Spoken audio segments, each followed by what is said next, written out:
ఈ పరిశుద్ధ ఆరాధనలో చేరుతున్న మీకు అందరికీ శుభములు తెలుపుతున్నాను. స్తోత్రం. ఒక్కసారి చేతులు పైకెత్తి దేవాది దేవునికి మనం స్తోత్రం చేద్దామా? హల్లెలూయా, స్తోత్రం. దేవునికి స్తోత్రం.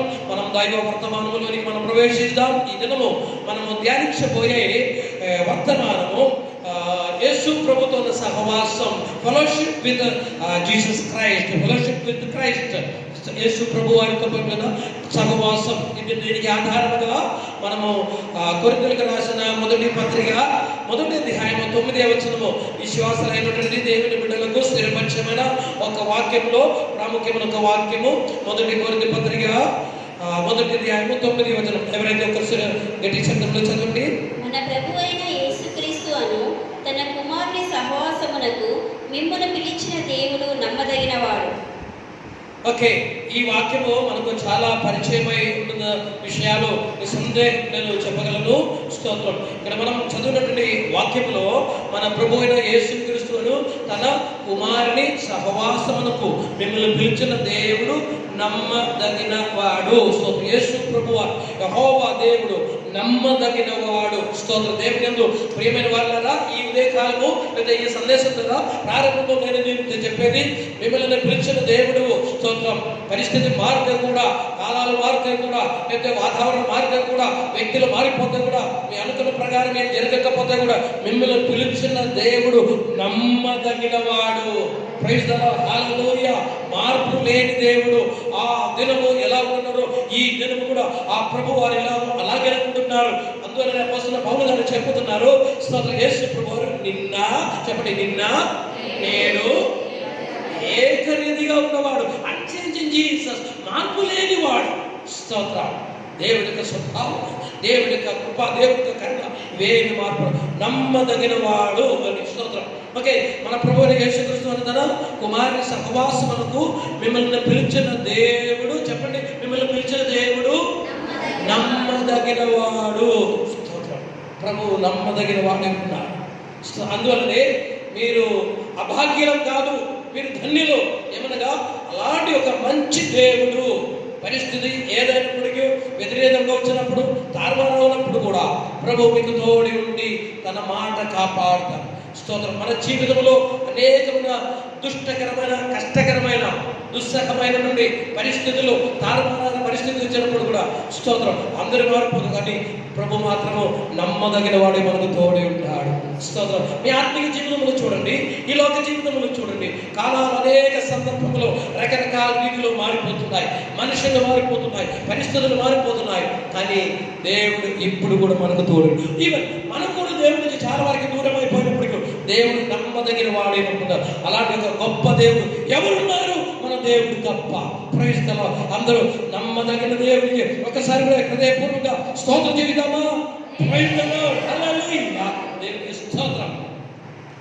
మన ప్రభు అయిన యేసుక్రీస్తు అని తన కుమారుని సహవాసమునకు మిమ్మల్ని పిలిచిన దేవుడు నమ్మదగిన వాడు. గుడ్. ఇక్కడ ఏమైందంటే, మనం నిస్సందేహము తెలుసుకోవాల్సిన విషయం ఒకటి, దేవుడు మనల్ని అందరూ పిలిచారు.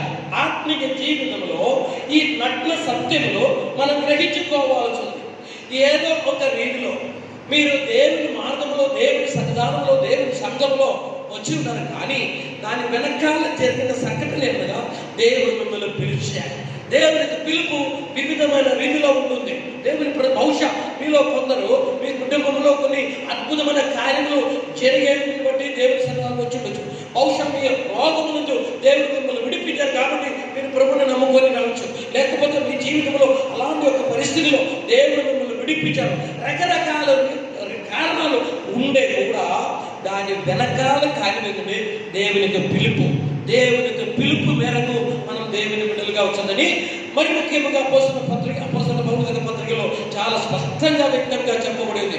దేవుని యొక్క పరిశుద్ధ గ్రంథంలో, కొత్త నిబంధనలో విశ్వాసంలో అందరినీ దేవుడు పిలిచిన చేత దేవుని యొక్క పిలుపు మేరకు వారు వచ్చారు. రకరకాల పిలుపు గురించి మనము పరిశుద్ధ గ్రంథంలో చూస్తున్నాం, కానీ పిలుపు, ద కాలింగ్, దాని గురించి కాదు నేను ఈ దినము చెప్పబోయేది. దేవుడిగా పిలుపు గురించి కాదు నేను ఈ దినము మీ ముందు చెప్పబోయే అంశం సహవాసం, ఫెలోషిప్ అనే అంశం గురించి. అయితే ఇది తెలుసుకోవచ్చు. స్తోత్రం. మీరు ఎవరైనప్పటికీ, ఏ స్థాయిలో ఉన్నవారైనప్పుడు, ఏ స్థాయిలో అనగా మీరు అంటే ఉన్నత స్థాయిలో ఉన్నవారైనప్పటికీ చాలా దిగజారిపోయిన పరిస్థితుల్లో ఉన్నవారైనప్పటికీ, మీరు ఉద్యోగస్తులే కావచ్చు, మీరు నిరుద్యోగస్తులు కావచ్చు, మీరు చాలా పేద స్థితిలో ఉండవచ్చు, మీరు అనాథలో ఉండవచ్చు, లేదా మీకు వేరే ఎవరు కూడా మిమ్మల్ని పట్టించడానికి లేదు కావచ్చు. అయినప్పటికీ ప్రియ దేవుడు కూడా నీ మీద దేవుని యొక్క పిలుపు ఉందని మనం తెలుసుకోవాల్సింది. వ్యత్యస్తమైన పిలుపు గురించి మనం దేవుని వాక్యంలో చెప్పగలం. స్తోత్రం. నన్ను పిలిచిన ప్రకారం కాదు బ్రదర్ కృష్ణకుమార్ని పిలిచేది, లేకపోతే ఆ ప్రియ బిడ్డను దేవుడు పిలిచేది, వేరే రకరకాల పిలుపులు. కానీ స్తోత్రం, మనము దేవుని చేత పిలువబడిన వారమే ఉన్నాం.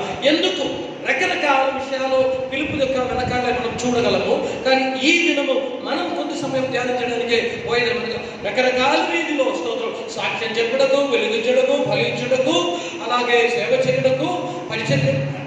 ఓకే, ఇప్పుడు ఇక్కడ ఈ 9వ వచనం మొదటి అధ్యాయం కొరింథీ పత్రికలో మన చదువు ప్రకారం ఏమిటంటే మీరు చెప్పగలరా ఎందుకు దేవుడు మనల్ని పిలిచారని? Absolutely correct. అది మీరు చెప్పేది నిజంగా 100% కరెక్ట్గా ఉంటుంది.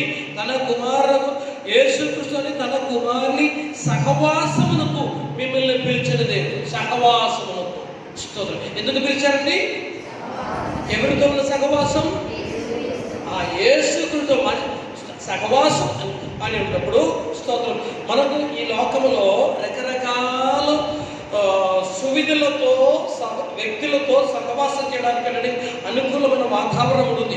కానీ ఒక దేవుని బిడ్డ మిగతా అన్నిటికీ ఎక్కువగా యేసు ప్రభుతో సహవాసం చేయడం. స్తోత్రం. సహవాసం చేయడం ఇంగ్లీష్లో దానికి మనం ఏమిటంటే ఫెలోషిప్ అని చెప్పబడుతుంది. స్తోత్రం. అంటే యేసు ప్రభుతో సహవాసం చేయడానికై ప్రభు మనల్ని పిలిచారు. దేవుని ప్రజల ఒక విషయం తెలుసుకోవాలి.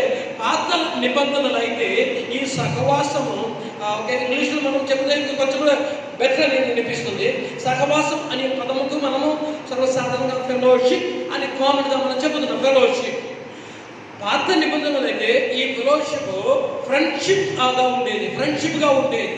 పాత నిబంధనలో అది ఫ్రెండ్షిప్గా ఉండేది. కానీ కొత్త నిబంధనలో ఆ ఫ్రెండ్షిప్ కాదు, ఫెలోషిప్గా ఉండాల్సింది. Praise the Lord. హల్లెలూయా. యేసు ప్రభుతో మనం సహవాసం చేసుకోవాలి. ఒకటి తెలుసుకోవాల్సింది, అపవాదిక సాతానుడు మొట్టమొదటిగా ఒక విశ్వాసం మీద వేసినటువంటి ఆ బాణం ఏమనగా యేసు ప్రభు నుంచి మిమ్మల్ని డైవర్ట్ చేయడము, యేసు ప్రభు నుంచి మిమ్మల్ని వేర్పరచడము. ఇదే అనగా సహవాసం నుంచి మిమ్మల్ని దూరపరచడం. ప్రార్థన అదొక సహవాసం అని కాదు, ఆరాధన సహవాసం అని కాదు, ఉపవాసం సహవాసం అని కాదు. ఇవన్నీ సహవాసంలో ఉన్నది కార్యం. దేవుడు కూడా యేసు ప్రభుతో ప్రేమ కలిగి ఉండడం, తన వాక్యం అనుసరించడము, ప్రార్థించడము, ఆరాధించడము, ఉపవసించడము, పరిశుద్ధంగా బ్రతకడము, మన జీవితంలో సమర్పించుకోవడము, తగ్గింపు కలిగి ఉండడం, ఇవన్నీ సహవాసంలో వస్తుంది. స్తోత్రం. కొందరు ఏమంటుందంటే ప్రార్థన మాత్రం, మిగతా దానికి ఏం అది సహవాసం అని చెప్పడం లేదు. స్తోత్రం. ఇప్పుడు చెప్పబడిన ఈ ప్రక్రియలన్నీ మన జీవితంలో వస్తేనే అది సహవాసం అని అవుతుంది. కొందరు ఏమంటే ప్రార్థన ఉంటుంది, వారికి ఉపవాసం లేదు, లేకపోతే భక్తి లేదు, వారికి పరిశుద్ధత లేదు, వారికి వాక్య ధ్యానం లేదు. స్తోత్రం. ఇవన్నీ మనకు అందులో ఫ్రెండ్షిప్ కాదు మనకు అవసరము, మనకు ఫెలోషిప్ అవసరము, ప్రభుత్వం పాటు మనం ఉండడము. దానికి మంచిగా నిర్వచనము దేవుని పరిశుద్ధ గ్రంథంలో మనం చూడాలంటే స్తోత్రము, నరుడు ఒంటరిగా ఉండడం మంచిది కాదు అని చెప్పి అతనికి సాధ్యమైన సహాయముగా దేవుడు మొదటి మనిషిని ఆదముకు హవ్వ అని ఆ స్త్రీనే, ఆ నారిని స్తోత్రం నిర్మించినట్లు మనము దేవుని పరిశుద్ధ గ్రంథంలో మనం చదువుతుంటున్నాం. ఆదం ఒంటరిగా ఉండడము మంచిది కాదు అని తెలుసుకొని అతనికి సాధ్యమైన ఒక సహాయమై దేవుడి దిగబడి హవ్వనే ఏర్పాటు చేసిన తర్వాత వారి ఒక శరీరం మనం ఒక నిమిషం అది చూస్తామండి. మనము ఆది కాండంలో దయచేసి ఆది కాండము 3వ అధ్యాయము 8వ వచనము లేకపోతే 10వ వచనము లేకపోతే 23 వచనాలు, ఈ వచనాలు మనం చదివితే కొద్ది మాటలు అది మనకు అర్థమవుతాయి. ఆది కాండము 3వ అధ్యాయం 8వ వచనము. చల్లపూటను ఆదామును అతని భార్యయు తోటలో సంచరించుచున్న దేవుడైన యెహోవా స్వరమును విని. ఓకే, అర్థమవుతుందా? ఆ వాక్యం నుంచి మనకు అర్థమవుతుంది ఏమనగా యెహోవా అయిన దేవుడు మరి పరలోకము నుంచి ఆదము హవ్వను సృష్టించిన తర్వాత ఆదమా నీవు ఏదెన్ తోటలో నేను పరలోకము ఉందాం అని చెప్పేది కాదు. అక్కడి నుంచి దేవుడు ఇదిగో వారున్న స్థలములోనికి దిగి వస్తుంది. స్తోత్రం. ఎల్లప్పుడూ దేవుడు ఆశిస్తున్నామనగా తన ప్రియ బిడ్డలతో పాటు సహవాసం చేయడానికి. యేసు ప్రభు ఆశిస్తున్నారు తన సొంత రక్తం చేత కొనబడిన లేకపోతే విమోచింపబడిన ప్రజలను నాతో మీతో సహవాసం చేయడానికి ఇష్టపడుతున్నారు. నేను ఒక అడుగు పట్టక మునుపే దేవుడే 2 అడుగులు ముందుకు పెడుతున్నారు మనతో సహవాసం చేయడానికి. అయితే యెహోవా దేవుడు తోటలో నడిచిన శబ్దము విని దేవుడైన యెహోవా ఎదుటికి రాకుండా తోట చెట్ల మధ్యలో దాగుకొనగా అక్కడ మనం చదువుతుంటున్నాము వారు దాక్కున్నారని. స్తోత్రం. అనగా అక్కడ జరిగిన సన్నివేశాలు మనకు తెలుసు. 10 వచనం చదివారట. అందుకతడు నేను తోటలోని స్వరం వినినప్పుడు దిగంబరిగా నుండిని గనుక భయపడి దాగుకొంటిననెను. అందుకైన నీవు దిగంబరి వారిని నీకు తెలియజెప్పిన వాడెవడు? నీవు తినకూడదని నేను నీకు ఆజ్ఞాపించిన మొదటి అధ్యాయము 2వ అధ్యాయము 3వ అధ్యాయం చదువుతుండగా ఈ సంభాషణ జరగక మునుపు మనం చూస్తే తోటలో కేవలం 3 మాత్రం మనం చూసేది. 1 ఆదాం, 2 హవ్వ, 3 యెహోవైన దేవుడు. యెహోవైన దేవుడు ఆదాం హవ్వ వీరు మాత్రమే ఉండేదని మనము పరిశుద్ధ గ్రంథం స్పష్టంగా చెప్పబడుతుంది. కానీ ఇక్కడ ఈ 3వ అధ్యాయంలోనికి ప్రారంభంలో మనం చూస్తే 8వ వచనం 10వ వచనంలో ఆధారంగా మనం చూసినప్పుడు స్తోత్రం 4వ ఒక వ్యక్తి ఆ తోటలో ప్రవేశించినట్లు మనం చదువు. Who is the person? The fourth person అపవాదికు సాతానుడు స్తోత్రం సర్ప రూపంలో ఆ తోటలోనికి ప్రవేశించింది. దేవునికి ప్రియమైన వారు నేను మీతో చెప్పినట్టుగా దేవునితో యేసు ప్రభువుతో సహవాసం మధ్యలో ఇంకొక వ్యక్తి ఎవరైనా ప్రవేశిస్తే స్తోత్రం ఆ సహవాసంలో చాలా అపజయం కలిగినట్టు మనం చూడగలము. ఇక్కడ ఏమనగా స్తోత్రము మీతో చెప్పిన వ్యక్తి ఎవరు అని అడుగుతున్నాం. స్తోత్రం. అప్పటి వరకు వారి ఉల్లాసంతో సల్లాపంతో ఉండేవారు. కానీ అపవాదిక సాతానుడు తోటలో ప్రవేశించినప్పుడు స్తోత్రం వారిదిగో దేవుడిగా స్వరము విని శబ్దమని వారు భయపడుతుంటున్నారు. స్తోత్రం. అయితే జరిగిన విషయం మనకు తెలుసు కదా. ఇప్పుడు సహవాసం అని చెప్పినప్పుడు నేను ప్రారంభంలో చెప్పాను ఫ్రెండ్షిప్ కాదు ఫెలోషిప్. స్తోత్రం. దానికి సరి అయినటువంటి ఒక నిర్వచనం చెప్పాలంటే స్తోత్రం కాబట్టి పురుషుడు తన తల్లిని విడిచి తన భార్యను హత్తుకొను, వారి ఇరువురు 2 శరీరం అవుతారు కదా. కరెక్ట్. స్తోత్రం. ఓకే, నేను చెప్పేది అంతా కరెక్ట్గా మీరు నమ్మకూడదు.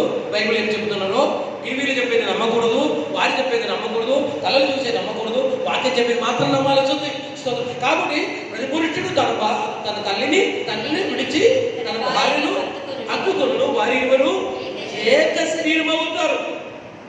అదే సాటిల సహాయం చెప్పేది ఎల్లప్పుడూ తనతో పాటు ఉండాలి. జీవితకాలం ఉంది మరి కలిసి ఉండాల్సింది. ఇప్పుడు ఏమైందంటే మరి సర్పం అపవాదిక సాతాను సర్ప రూపంలో ఏదైనా తోటలోకి ప్రవేశించినప్పుడు హవ్వ ఒంటరిగా ఉండేది మాట. హవ్వ ఏకముగా ఒంటరిగా ఉంటున్నప్పుడు ఆదం లేని సందర్భంలో స్తోత్రం హవ్వతో సర్పము సంభాషణ చేసినట్లు మనం చదువుతుంటున్నాం. స్తోత్రం. దేవుని ప్రియమైన వాళ్ళ యేసు ప్రభుత్వ సహవాసమును మనం దూరంగా ఒక అవకాశం ఇస్తే అపవాది యొక్క సాతానికి చోటు ఇవ్వకూడదని కర్కశముగా చెప్పబడుతుంది లేఖనములలో. స్తోత్రం. అపవాదిక సాతాను ప్రవేశించినది మన వ్యక్తిగత జీవితంలో, మన కుటుంబ జీవితంలో, మన ఆత్మీయ జీవితంలో ఈ దుష్టుడుగా అపవాదిక సాతానికి చోటు చూసి కదా ఎంత సంతోషంగా సమాధానంగా హాయిగా సంతోషంగా వారు ఏదంతో బ్రతికేది. కానీ ఇది వచ్చిన తర్వాత సాతాను ప్రవేశించిన తర్వాత నిమిష మాత్రంలో వారు దేవుని యొక్క స్వరమిని వారు భయపడుతున్నారు, దాక్కున్నారు. ఇంకేంటిది స్తోత్రం. క్లుప్తంగా చెప్పండి. 4వ అధ్యాయంలోనికి ఏం చెప్తున్నారు? వారి తోటకు లోపల వెలుపలయా వారి తోటకి బయటకి. స్తోత్రం. 23వ వచనం. దేవుడైన యెహోవా అతడు ఏదైనా నుండి తీయబడెనో దాన్ని సేద్యపరచుటకు ఏదైనా తోటలో నుండి అతని పంపివేశాను. ఏదైనా తోట వెలువడడం జరిగింది. తోటలో నివసించాలి, తోట కాయాలి, తోట కాపాడాలి, సేద్యం చేయాలి అని అతనికి 2వ అధ్యాయంలో ధ్యానం ఇచ్చారు. కానీ అపవాదికు సాతానుడు ప్రవేశించిన తర్వాత వారికి దీవెనలు, వారికి ఆశీర్వాదం, వారికి రావాల్సిన ప్రతిమైన ఆశీర్వాదం దేవునితో సహవాసం వారికి దూరమైపోయారు. స్తోత్రం. అయితే దేవునికి స్తోత్రం. దేవుని ప్రియమైన వాళ్ళ మనం తెలుసుకోవాల్సింది ఆత్మీయ సహవాసములో మనం ప్రభుత్వం ఉన్న సహవాసంలో వేరే ఏ ఒక్క వ్యక్తి అయినప్పటికీ ప్రవేశించకూడదు. నేను మీరు మనం దేవుడితోనే ఆ నిబంధనలో ఉటంబడిలో సహవాసంలో ముందుకు సాగుతుండగా మూడవ ఒక వ్యక్తి, భార్య కానీ, భర్త కానీ, తల్లి కానీ, తండ్రి కానీ, కుమారుడు కానీ, కుమార్తె కానీ, ఉద్యోగం కానీ, వాహనం కానీ, డబ్బు కానీ, ఆరోగ్యం కానీ, వాటి వరకు ఏమి కూడా దాని మధ్యలోనికి రాకూడదు. ఉండే మాత్రం అక్కడ అపజయం కలుగుతుంది. ఆ ఫెలోషిప్, ఆ సహవాసం అక్కడ తారుమారు అవడానికి మొదటి స్టెప్ అవుతుంది. స్తోత్రం. మంచి మాట చెప్పుకోవచ్చుందండి. మీరు దేవునికి సంబంధం మారుతుంది, నాకు తిన మారుతుంది కాదు, దేవునికి సంబంధం మారు. మీరు ఇలాగే ఉంటారండి. స్తోత్రం. అపవాదికి సాతానుడు స్తోత్రం అలాగే వారిని వాడినేసి మొత్తానికి వారి యొక్క దివ్యమైన ఆ సహవాసం ఏదంటో వారిని వెళ్ళగొట్టడం జరిగింది. ప్రియమైన దేవుని ప్రజలారా, అందువలనే ఈ సందేశం నేను వింటున్న మీరు అందరూ మనం యేసు ప్రభువుతో సహవాసం మనం ఏంటంటే దృఢపరచుకోవాల్సింది. మనం దాన్ని ఏంటంటే దృఢపరచుకోవాల్సింది, చాలా బలం చేసుకోవాల్సింది. ప్రతి ఒక్క కూటమిలో, ప్రతి ఒక్క సహవాసం చేత, ప్రతి ఒక్క ఆరాధన చేత, ప్రతి ఒక్క ప్రార్థన కూటం చేత యేసు ప్రభువున సహవాసముకు అది చాలా లూజ్ అయిపోవడం కాదు, దాన్ని దృఢపరచుకోవాలి. ఏ ఒక్క వ్యక్తి కూడా దేవుడితో సహవాసముకు మధ్యలో ప్రవేశించడానికి వీలు కుదరదు. ఆ విధంగా మనం యేసు ప్రభువుతో సహవాసంలో ముందుకు సహవాసం అది చాలా ప్రాముఖ్యం. అపోస్తలుల కార్యక్రమం కూడా మనం చదువుతుండగా సహవాసం అని చెప్పేది ఒక్కటి మనం చదువుతాం. 2:42 మనం చదువుతాం. 2 అపోస్తలుల కార్యం 2:42 అపోస్తలుల బోధయందును సహవాసమందును రొట్టె విరుచుటయందును ప్రార్థన చేయుటయందును ఎడతెగక యుండిరి. అపోస్తలుల కార్యంలో 7 విషయాలు మనం చదువుతుంటున్నాము 2వ అధ్యాయంలో. అపోస్తలుల కార్యం అనగా మరి పాత నిబంధనలో దేవుని ప్రజలకు ప్రభువారు 10 ఆజ్ఞలు ఇచ్చారు. క్రొత్త నిబంధనలోకి వచ్చినప్పుడు మరి 7 బోధలు ఇచ్చారు. స్తోత్రం. 7 బోధలు దేవుని బిడ్డలారా, మీకు అవన్నీ చాలా పరిశీలన నేను నమ్ముతున్న క్లుప్త సమయంలో పాత నిబంధనలో 10 ఆజ్ఞలు ఇచ్చారు. చెబుతారా 10 ఆజ్ఞలు? మీరందరూ చెబుతారని నేను నమ్ముతున్నాను. స్తోత్రం. ఆ నమ్మకం స్థిరంగా ఉండదు కనుక స్తోత్రం. ఓకే, 10 ఆజ్ఞలు ఇచ్చారు. మీకు తెలుసా 10 ఆజ్ఞలు ఇచ్చినప్పుడు ఏం జరిగింది తెలుసా? స్తోత్రం. పర్వతంలో యెహోవా దేవుడు మరి రాత్రి పలకల మీద ఆ 10 ఆజ్ఞలు రాసి ఇచ్చినప్పుడు నేను తప్ప వేరొక దేవుడు మీకు ఉండకూడదని చెప్పినప్పుడు ఏమైందంటే అక్కడ సమాజంలో ఏం జరుగుతుంది? ఈ స్తోత్రం అదే ఆజ్ఞకి వారు వ్యతిరేకమై ఉల్లంఘించి తిరుగుబాటు చేస్తూ స్తోత్రం విగ్రహారాధన చేస్తూ దేవుని వ్యతిరేకమవుతుంది. అంటే రాత్రి పలకల మీద రాయబడినటువంటి 10 ఆజ్ఞలు ఇచ్చినప్పుడు మొదటి ఆజ్ఞ ఇచ్చినప్పుడు ఇక్కడే అది ఉల్లంఘించారు, తిరస్కరించారు, దానికి వ్యతిరేకమై తిరుగుబాటు చేశారు. వారు విగ్రహం చేసి దాని మీద పూజ చేసి ఆరాధన చేస్తున్నారు. అక్కడ ఏం జరిగింది తెలుసా? వధం. అక్కడ ఆ భయంకరమైన రీతిలో ఆ దినము ఎంతమంది చనిపోయింది తెలుసా?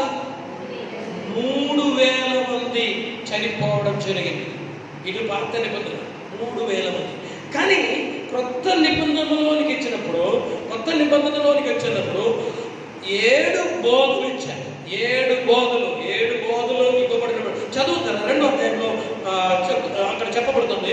మొదటిగా మార్మనస్సు, 2 బాప్తిసము, 3 పరిశుద్ధాత్మ, 4 అపోస్తలుల బోధ, 5 సహవాసము, 6 రొట్టె విరుచుట, 7 ప్రార్థించుట. ఈ 7 స్తంభాలు అని చెప్పవచ్చు. స్తోత్రం. ఇదే సామెతలో మనం చదువుతున్నాం. జ్ఞానం కలిగిన వ్యక్తి ఒక ఇల్లు కట్టి దానికి 7 స్తంభాలని. ఓకే, ఈ 7 బోధల్లో మనం ఉంటున్నాము. కమాన్, సదస్సుల వరకు చెప్పండి. మొదటిగా మారు మనస్సు, 2 బాప్తిసము, 3 సిద్ధార్థాభిషేకం, 4 అపోస్తలుల బోధ, 5 సహవాసం, 6 రొట్టె విరుచుట, 7 ప్రార్థించుట. దీనిలో 5వ నంబర్ ఈ దినము మన టాపిక్ గా ఉంటుంది, సహవాసం. అపోస్తలుల బోధలో ఉంటుంది. ఈ 7 బోధలు పాటిస్తూ ఉండినప్పుడు ఈ బోధ ఇచ్చినప్పుడు ఏం జరిగిందంటే పాత నిబంధనలో 3,000 మంది చనిపోయినప్పుడు ఈ బోధ ఇచ్చినప్పుడు 3,000 మంది బాప్తిసం పొంది దేవుని సంఘములో కలవడం జరిగింది. ప్రైజ్ ది లార్డ్, హల్లెలూయా.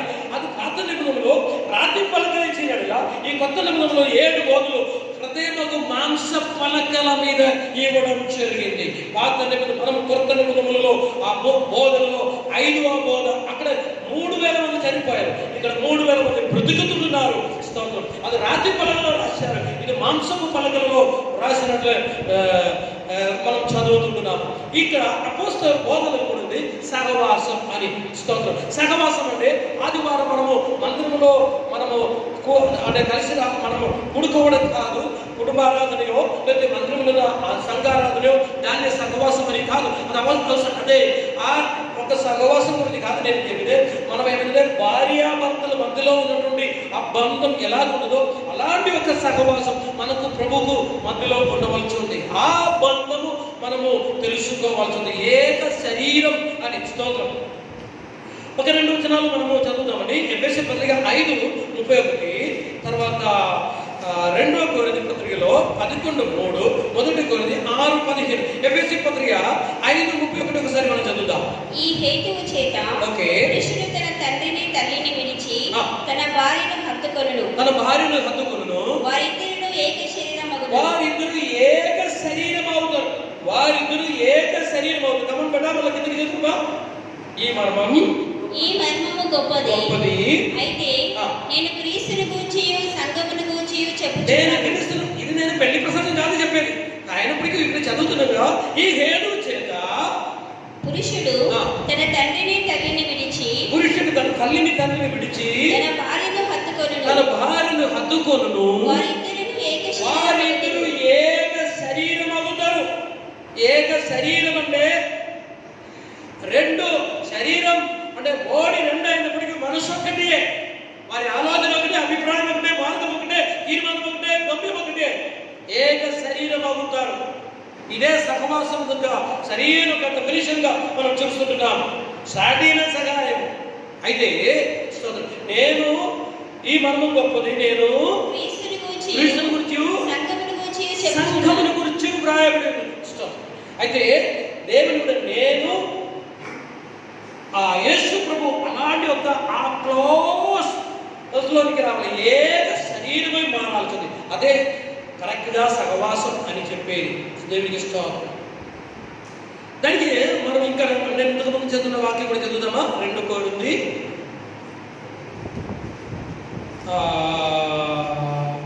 1 కొరింథీ 6:15. 1 కొరింథీ 6:15 చదవండి. 1 కొరింథీ 6th chapter 15. మీ దేహములు క్రీస్తుకునకు అవయములై ఉన్నవని మీరు ఎరుగరా? నేను క్రీస్తు యొక్క అవయములను తీసుకొని వేశ్య యొక్క అవయములుగా చేయుదునా? అదెంత మాత్రమును తగదు. వేశ్యతో కలుసుకున్నవాడు దానితో ఏకదేహమై ఉన్నాడని మీరు ఎరుగరా? వారిద్దరూ ఏక శరీరమై ఉందురు అని మోషే చెప్పుచున్నాడు కదా. అటువలే ప్రభుతో కలుసుకున్నవాడు ఆయనతో ఏకాత్మై ఉన్నాడు. అటువలే ప్రభుతో కలుసుకున్నవాడు ఆయనతో ఏకాత్మై ఒకే శరీరమై ఉంది. అనగా మనము మరొకసారి చదువు 15లో ప్రారంభంలో 15 స్టార్టింగ్. మీ దేహములు క్రీస్తునకు అవయములై ఉన్నవని. దేహములు క్రీస్తునకు అవయవం. అపోస్తలుడు పౌలు గారు చెప్పుతున్న మాట వినండి. మీరు మీ దేహము క్రీస్తునకు అవయవమై ఉంటుందని. ఇప్పుడు మన శరీరంలో చూడండి అవయవాలు ఎలా ఉంటుందో అదే ప్రకారము స్తోత్రం మనము యేసు ప్రభుత్వం నుండి ఆ బలమైన ఆ దృఢమైన ఆ చాలా ఆ దగ్గర ఆ ఫెలోషిప్లో మనం కలిగి ఉండాల్సింది. స్తోత్రం. మనము శరీరంలో ఒక్కొక్క అవయవములు ఎలా ఉంటుందంటే ఉదయకాలం లేచిన తర్వాత నేను క్లాసులో ఒక చోటికి వెళ్ళి వచ్చాను, తర్వాత ఇక్కడికి వచ్చాను, రెడీ అయ్యాను, తర్వాత వాక్య పరిచయం మందిరంలోకి వచ్చాను, వాక్య పరిచయం చేస్తున్నాను. ఇవన్నీ ఏమైందంటే స్తోత్రం నా శరీరంలో అవయవాలన్నీ సహకరిస్తేనే దాని అన్నీ అంటే దాంతో పాటు ఏకీభవిస్తేనే తప్ప ఇది జరిగింది. స్తోత్రం. నా కాలు, చేతులు, వేలు, లెక్క కన్నులు, నా అవయవాలన్నీ ప్రతి ఒక్క దేవుని ప్రజల స్తోత్రం. ఇదే ప్రతి నేను దాని గురించి వివరించక్కర్లేదు కదా. స్తోత్రం. అదే ప్రకారము మన ఏక శరీరమై మారాలి. పరలోక రాజ్యంలోనికి వెళ్ళుతుండగా యేసు ప్రభుతో మనం ఏకమై మారాలి అని యోహాను సువార్తలలో మనం ఏకమై మారాల్సింది. యేసు ప్రభు తన సహవాసం ద్వారా మనము స్తోత్రం ఆ ప్రకారం రావాలి. యేసు ప్రభు మీరు చూడండి, 3.5 సంవత్సరాలు యేసు ప్రభు వారు ఇక తన శిష్యులతో పాటు సంచరించారు, పరిచయం చేశారు. యేసు ప్రభు వారు ఏంటంటే తన శిష్యులతో పాటు ఎక్కువ సమయం గడిపారు. మొత్తానికి ఏమైందంటే యేసు ప్రభుని వెంబడించే వారు అనేక ఉంటే కూడా తను ఎక్కువ సమయం తన శిష్యులతో పాటు గడిపారు. స్తోత్రం. ఆఖరికి ఏమైందంటే మరి వచ్చే వారికి కన్ఫ్యూజ్ అవుతుంది, అసలు యేసు ప్రభు ఎవరు, ఇంకొక శిష్యుడు ఎవరండి. సో అందువల్లనే ఇస్కరియోతు ఏమైందంటే ముద్దించుకొని చూపిస్తున్నది అన్నమాట. అంతవరకు వారి సామ్యముగా లేకపోతే సమానమైన రీతిలో ఉండడం జరిగింది. ఆశ్చర్యమైనటువంటి ఒక సామ్యం కంటే ఎక్కువగా మన ఆధ్యాత్మిక విషయంలో ఆ ప్రకారం ఉండాల్సింది. కాబట్టి మనం యేసు ప్రభుత్వం మంచి ఆ సహవాసంలో మనం ముందుకు సాగాల్సింది. మనం ఈ వాక్యం ఇప్పుడు చదువుతామా? 2 కొరింథీ 11:3 2 కొరింథీన్స్ 11వ అధ్యాయము 3వ వచనం. 2 కొరింథీ పత్రిక 11:3 మనం చదువుతున్నాము. సర్పము తన కుయుక్తి చేత ఓకే, హవ్వను మోసపరిచినట్లు సర్పం అంటే ఇంతకు ముందు వచ్చిపోయాడు వాడు. అదే సర్పము తన కుయుక్తి చేత హవ్వను మోసపరిచినట్లు హవ్వను మోసపరిచినట్లు మీ మనసులను చెరపబడి ఓకే క్రీస్తు ఎడలనున్న సరళత నుండి పవిత్రత నుండి ఎట్లయినా మీ మనసును చెరపబడి ఎలాగే మీ మనసును చెరపబడతారు. చెరపడం ఎలాగే అనగా అలాంటి మాటలు, అలాంటి కార్యములు, అలాంటి విషయాలు మీలోనికి పెట్టి స్తోత్రం మిమ్మల్ని ఏమైందంటే డిస్టర్బ్ చేయడము, దేవుని యొక్క భయ భక్తి నుంచి, ఆ దృఢమైన విశ్వాసం నుంచి, యేసు ప్రభువు ఆ ప్రేమ నుంచి మనల్ని డైవర్ట్ చేయడానికి స్తోత్రం. ప్రకటన గ్రంథంలో మనం చదువుతున్నాం, నీలో మొదటి ప్రేమ నుంచి నీవు పడిపోయింది. స్తోత్రం. అలాగే కమన్ కొరింథీ పత్రికలో మనం చదువుతాము. మీరు అక్కడికి వెళ్ళకుండా మనసులను చెరపబడి క్రీస్తు ఎడలనున్న సరళత నుండి పవిత్రత నుండి ఎట్లయినా తెలిపోనేమో అని భయపడుచున్నాను. సరళత నుండి పవిత్రత నుండి మీరు వైదొలిగిపోతుందని, మీరు డైవర్ట్ అయిపోతుందని, మీరు తొలగిపోతుందని నేను భయపడుతున్నాను. యేసు ప్రభు మీద నుండి, ప్రేమ నుండి, సరళత నుండి, పవిత్రత నుండి, భక్తి నుండి తొలగిపోతుంది. దేవుని ప్రజల పరిస్థితి మారుచుండగా స్తోత్రం మనము దైవ కృపలో ఉండాల్సింది. ఆ ప్రేమ నుంచి మనల్ని డైవర్ట్ చేయడానికి ఒక వ్యక్తి కానీ ఒక శక్తి కానీ ఉండకూడదు. స్తోత్రం. యేసు ప్రభు మీద ప్రేమ నుండి, ఆ సహవాసం నుండి ప్రారంభంలో నేర్చారు. మన మనుష్య శక్తిలో మనుషులు బహుశా మన రక్త సంబంధులు, మన భార్య కానీ భర్త కానీ యేసు ప్రభు మీద ఆ సహవాసం మనల్ని డైవర్ట్ చేయకూడదు. కుమారుడు కానీ కుమార్తె కానీ ఉద్యోగం కానీ ఆస్తి కానీ ఆరోగ్యం కానీ వాటెవర్ మేబీ యేసు ప్రభు ప్రేమ నుండి, ఆ యేసు ప్రేమ కాదు సహవాసం నుండి మనల్ని దూరపరచకూడదు. స్థిరముగా ఉండాల్సింది, ఏక శరీరమై ఉండాల్సింది. దాని కొరకే యేసు దేవుడు మనల్ని పిలిచారు. క్రైస్తవ జీవితం అంటే ఒకే నాటగా దేవుని ప్రజల అలాగే మనం బ్రతుకాల్సింది. ప్రభు అనుకు ఒక్కవేళ స్తోత్రం యేసు ప్రభు వారి యొక్క ఆ కొండల ప్రసంగాల్లో దాని కొన్ని మాటలు చెబుతున్నారమ్మా, చదువుతారా? మరి 5వ అధ్యాయంలోకి వెళ్ళి మత్తయి సువార్తలో, మత్తయి సువార్త ఎక్కువ వచనాలు చదువుతాను నేను ఇష్టపడలేదు, అయినప్పటికీ మత్తయి సువార్త 5వ అధ్యాయంలో మీరు చదువుతారా? 29 నీ కుడి కన్ను నిన్ను అభ్యంతరపరిచిన ఎడలా దాన్ని పెరికి నీ యొద్ద నుండి పారవేయుము. నీ దేహమంతయు నరకంలో పడవేయబడకుండా ఈ అవయములలో ఒకటి నశించుట నీకు ప్రయోజనకరం కదా. 5:30 చదువుట. నీ కుడి చేయి నిన్ను అభ్యంతరపరిచిన ఎడలా దాని నరికి నీ యొద్ద నుండి పారవేయుము. ఇది ప్రభు చెప్పిన సిద్ధాంతం. కానీ మనం ఏమైందంటే మన కుడి చెయ్యి కుడి కన్ను ఏం చేయలేదు, ఇప్పుడు వరకు పెరగలేదు. మన పొరుగు వారికి మొత్తం పెరుగుతూ ఉంటున్నాము. వారి కుడి చేయితో కూడా ఎడమ చేయి కూడా కాలు కూడా పెరుగుతున్నాము. మన ఆత్మీయ సహవాసముకు ఆటంకమై అభ్యంతరమై ఏదైనప్పటికీ మనలో ఉండిన దాన్నే కట్అవుట్ గెట్అవుట్ ఏదైనప్పటికీ సరే ఇది అవుట్ కావట్లేదు, ఇక్కడే ఉండిపోతుంది. కుడి చేయి కుడి కన్ను మీకు ఒక కామన్గా ఒక ప్రశ్న అడుగుతుంది. నేటి దినంలో మన ఆత్మీయ జీవితముకు, ఆత్మీయ ఎదుగుదలకు చెప్పండి, ఆత్మీయ ఎదుగుదలకు ఆటంకమైనటువంటి మెయిన్ ఏంటో తెలుసా? స్తోత్రం. ఓకే, శరీర అవయములు అంటే ఉపకరణాలు చెప్పండి. స్తోత్రం. ఓకే, స్తోత్రం. అందరూదే స్తోత్రం. అంటే మౌనంగా ఉన్నవారు రెండో మూడో ఉన్నాయి అందులోనే. స్తోత్రం. మనకందరికీ తెలుసు. అందువలనే స్తోత్రం. అందువల్లే ఏమియలే కుడి కళ్ళు, కుడి చేయి, ఇంకా డాష్ డాష్ డాష్ డాష్ అన్నీ ఏం చేయాల్సింది? పెరికి వేయాల్సింది. స్తోత్రం. అంటే స్తోత్రం. దేవుని ప్రజలారా, అందువల్లే స్తోత్రం. ఫోన్ వద్దని కాదు, అది చాలా అవసరం. నేటి దినముల్లో అది ఎంతో మనకు ప్రయోజనకరం, కానీ మన ఆత్మీయ జీవితము హానిగా రాకూడదు.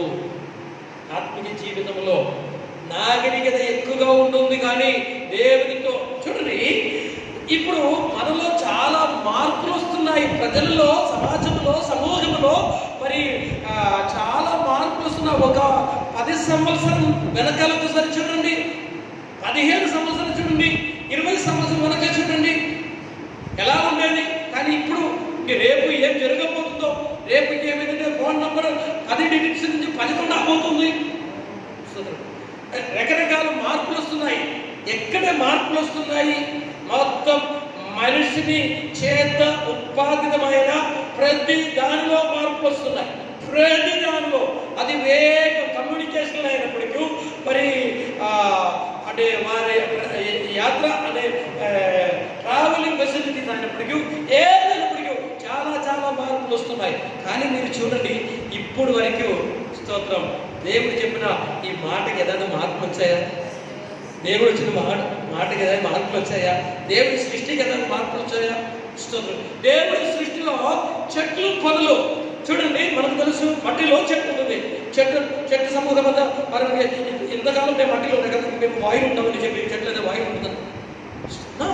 సముద్రం ఏంటంటే స్తోత్రం, మేము ఇంతకాలం ఉంది కదా, ఇప్పుడు భూమి కింద ఉండాలి, మేము పైన ఉండాలని చెప్పి ఉందా? Nothing is there. మనం కూడా చూడండి, మనుషులు ఇక్కడ చుట్టూ చూడండి, దేవుడు మానవుని ఎలా సృష్టించారు? స్తోత్రం. దేవుడు 2 కళ్ళు, 2 చెవులు, 1 ముక్కు, 1 నోరు, 2 చేతులు. అందువల్ల ఏమైందంటే ఇది నాకు మంచిది లేదు, అందువల్లే స్తోత్రం 3 చెవులు కావాలని పెడుతున్నారు ఎవరైతే. స్తోత్రం. దేవుని సృష్టిలో ఏం ఎక్స్ట్రా ఫిట్టింగ్ అక్కర్లేదు. అంటే నేను మీతో చెప్పేదిగా, దేవుని వాక్యం శాశ్వతంగా ఉంటుంది. ఆ వాక్యానుసారము మనము, అందువల్లనే ఏదైనప్పటికీ దేవుని వాక్యముకు విరుద్ధమై మన ఆత్మిక జీవితముకు విష పురుగులుగా, చీడ పురుగులుగా, క్రిమిలుగా ఉండి వాటిని పెరిగి వేయాలి. ఒకవేళ దేవుని యొక్క ప్రియమైన వాళ్ళారా, స్తోత్రం, మీరు చెప్పిన ప్రకారం నేడు నాలో మీలో మనకున్న ఆ అంటువ్యాధి కరోనా కాదు, మొబైల్ ఫోన్ దగ్గర. బహుశా మీరు చెప్పిన ప్రకారం అయితే ఆ ఫోన్ తీసుకుని చెప్పాలి, ఈ ఫోన్ ఇది యేసు ప్రభు వారి యొక్క సహవాసముకి ఇది అడ్డంగా ఉండకూడదని. ఉండే ఏమైందంటే దానిలో కొన్ని ఏమైందంటే డౌన్లోడ్ చేసే యాప్స్ అని మీరు డిలీట్ చేసి పెట్టండి. కొందరు, నాకు తెలుసు, కొందరు ఎవరి బిడ్డలు అలాగే చేసేవారు కూడా ఉంటారు.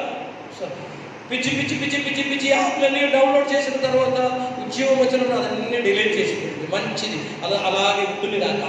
స్తోత్రం. మంచిది. అయితే స్తోత్రం, ఇప్పుడు వరకు ఆత్మిక జీవితంలో యేసు ప్రభుతో ఆటంకమై, సహవాసులు ఆటంకమై, వాక్యం చెప్పే దైవ వార్తలో కుడి కన్ను లేదా కుడి చేయి పిరికి వేయమని అంటే దానికి అర్థమేమనగా స్తోత్రం.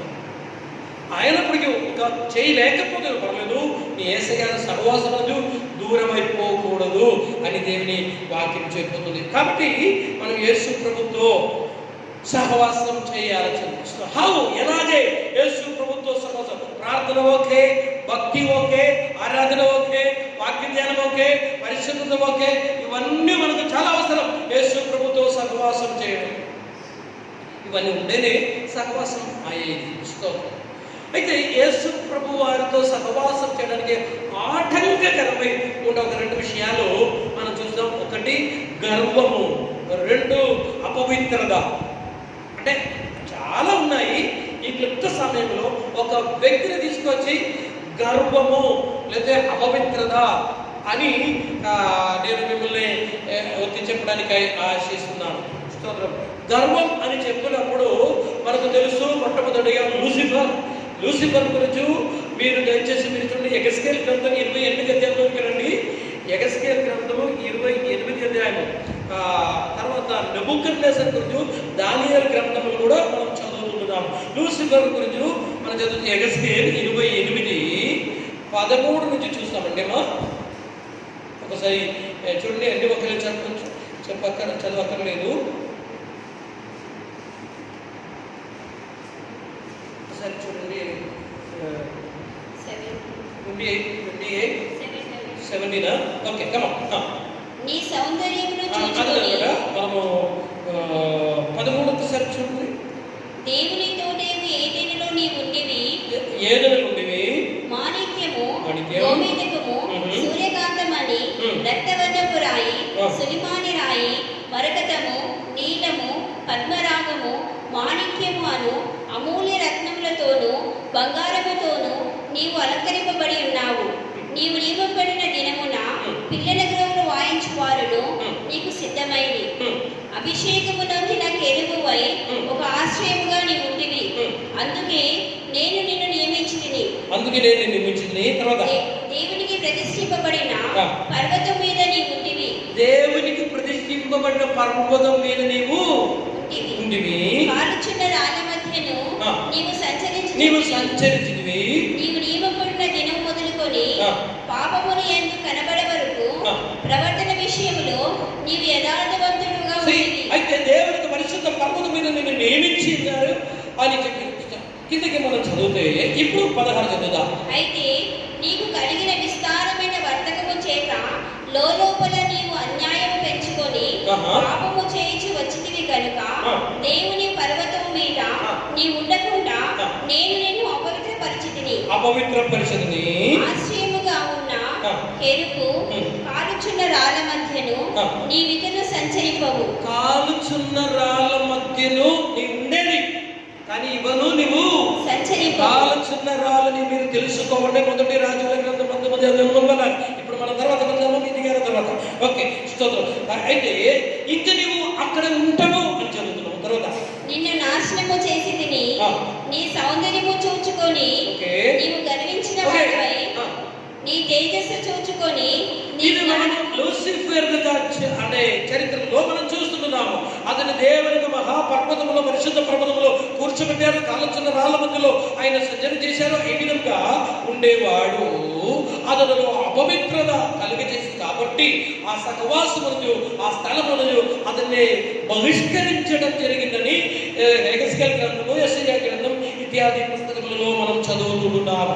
అంటే ఇక్కడ ఎగెస్కేల్ చదివినటువంటి ఎగెస్కేల్ ఉన్న వేద భాగము, యెషయా గ్రంథంలో వేద భాగం చదివితే అయితే లూసిఫర్ అక్కడికి పడదలోడానికి మూల కారణం చెప్తారా? What is the main reason? గర్వం. స్తోత్రం. మనలో అందలేక కొంచెం అయితే ఉంటుంది. స్తోత్రం. ఈ వాక్య సందేశం అది కూడా పూర్తిగా పోవాల్సింది. లేక గర్వం. ప్రభు అంటే యేసు ప్రభు వారితో సహవాసం చేయడానికి గర్వం నిషిద్ధము. గర్వకారణం ఉండకూడదు. గర్వం ఉన్నవారు యేసు ప్రభు సహవాసముకు అనర్హులు, అయోగ్యులు అని అనేక వాక్యంలో చెప్పబడుతుంది. దేవునికి స్తోత్రం. అంటే నేను మీతో చెప్పినట్టుగా మనం యేసు ప్రభుతో సహవాసముకు ఒకటి గర్వం మనలో ఉండకూడదు అని. స్తోత్రం. గర్వించినటువంటి ఒక రాజు ఉన్నాడు, తెలుసా? మన రాజు కాదు, చెప్పండి. అందరికీ తెలుసు. నెబుకద్నెజర్ మనకందరికీ చాలా పరిచయం అండి. మన కులంలో పుట్టిన వాళ్ళే. స్తోత్రం. ఎందుకంటే అతను ఉన్నటువంటి స్వభావం మనకుంటుంది. నెబుకద్నెజర్ గర్వించినట్టు మనము దానియేలు గ్రంథంలో చదువుతున్నాం. దానియేలు గ్రంథంలో మనం చూసాం. నెబుకద్నెజర్ దానియేలు 4వ అధ్యాయంలో ఉంటుంది. కమాన్ ప్లీజ్ నాతో పాటు మీరు దానియేలు గ్రంథం 4వ అధ్యాయంలోకి రండి. దానియేలు గ్రంథం 4వ అధ్యాయంలో అతని యొక్క గర్వ కారణాలను బట్టి ఎక్కడ ఉంటుంది? 4వ అధ్యాయము 33 బహుశా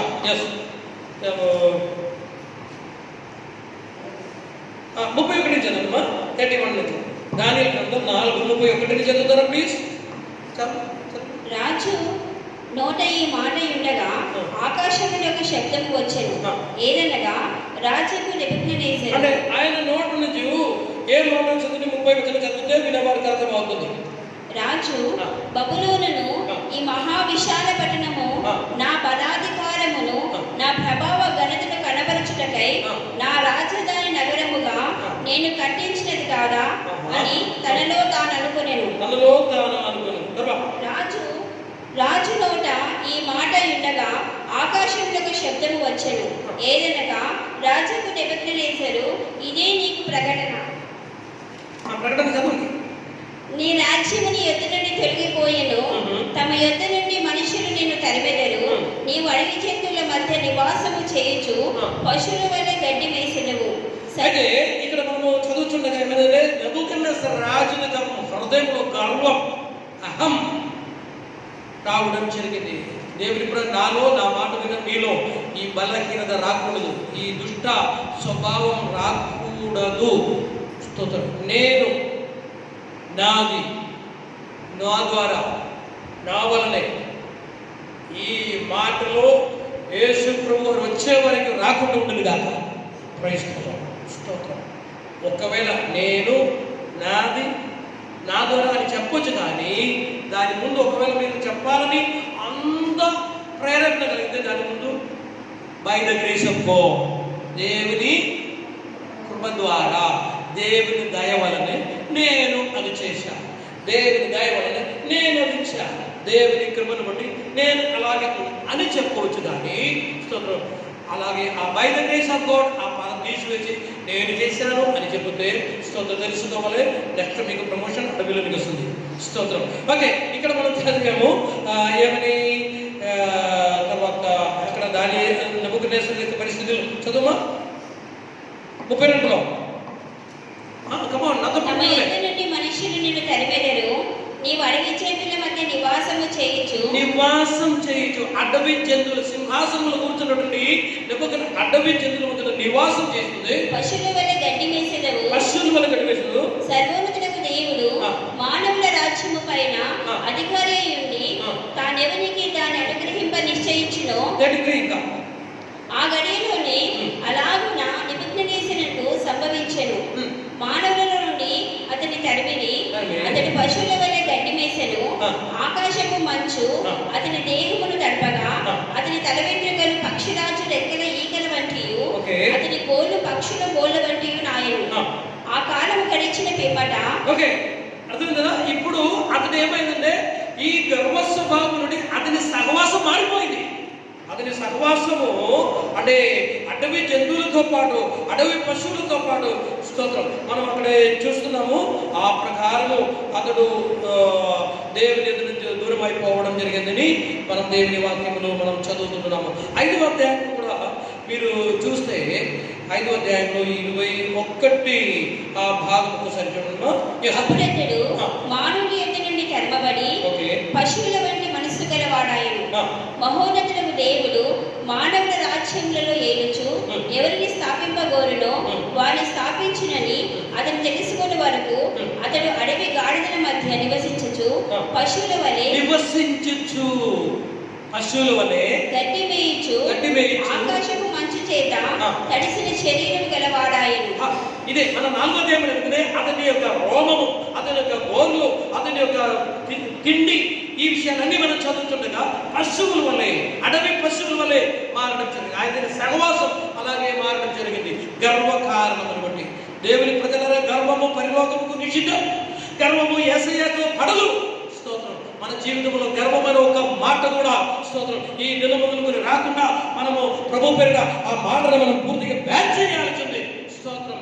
గర్వకారణము బట్టి నెబుకద్నెజరు లూసిఫర్ స్వస్థానం విడిచి వారు అపజయం కలిగినట్లు స్తోత్రం మనం చదువుకుంటున్నాం. స్తోత్రం. గర్వం మనలో ఉండకూడదు. చిన్నదైనప్పటికీ పెద్దదైనప్పటికీ స్తోత్రం పూర్తిగా తగ్గించుకొని స్తోత్రము ఉండవలసింది. నెబుకద్నెజరుగా ఆ చరిత్ర మనకు మంచి గుణమానంగా స్తోత్రం ఉండాలి.